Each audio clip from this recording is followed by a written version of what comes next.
再来看云林县哦，稻仔正常侪大鼻乡水利署监测的资料是显示讲，大鼻乡最近这5冬地层下陷的面积甲深度有恶化的趋势哦。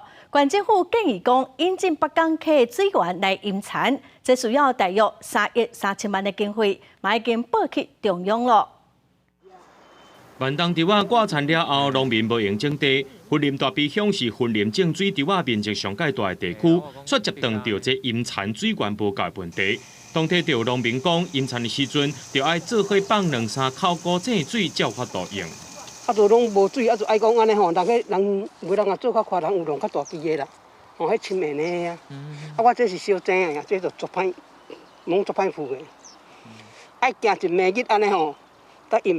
云林县政府表示，根据水利署监测资料，大鼻乡纳入去的面积甲深度继续在变大，主要就是农产水利事业区域的灌溉系统外围，或者是区域外口，包含北镇、西镇、宜兰顶村，若是一年要收2届无水通好引产，就要抽地下水来用。会灌区的地方，去想办法怎么用地面水源来补充。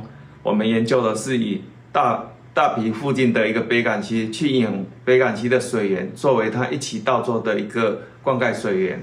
云林县水利处表示，为了要改善大鼻乡地层下陷问题，县政府完成大鼻非灌溉区灌溉水源改善工程前期规划，希望因北港溪水到高滩地，涉欠水池等设施予农地使用。不过，这经费要开3亿3千万，已经报中央等待核定。记者综合报道。